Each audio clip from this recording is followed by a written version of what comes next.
सत्यमेव जयते या ब्रीदवाक्याला सत्यात उतरवणारी महाराष्ट्रातील एकमेव मराठी वृत्तवाहिनी आजचा महाराष्ट्र। मुरबाड तालुक्यातील गाव तेथे रस्ता, गाव तेथे एसटी बस हे वाक्य पोल ठरले असून अजूनही काही गाव पाडे रस्त्यापासून वंचित असल्याचे चित्र उघडकीस आले आहे।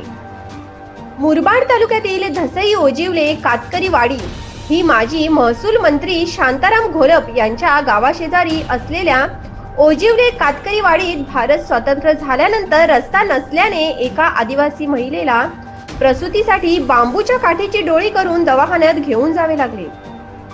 ही दुर्दैवाची घटना असून स्थानिक प्रतिनिधी हे या लोकांना मतदान पुरते मर्यादित ठेवत आहेत असे चित्र उघडकीस आले आहे। अशीच घटना आंबेळे सराईवाडी येथे एका वयोवृद्धा बाबतीत घडली होती।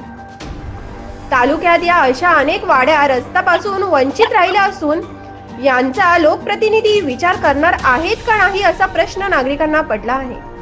आजचा महाराष्ट्र न्यूज साठी राजेश भांगे, मुरबाड।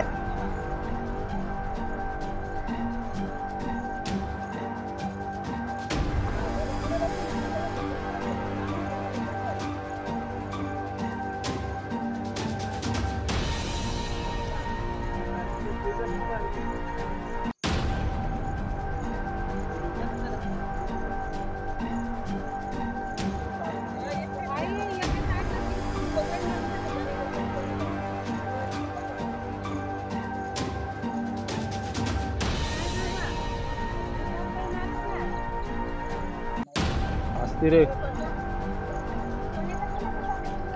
जरी तर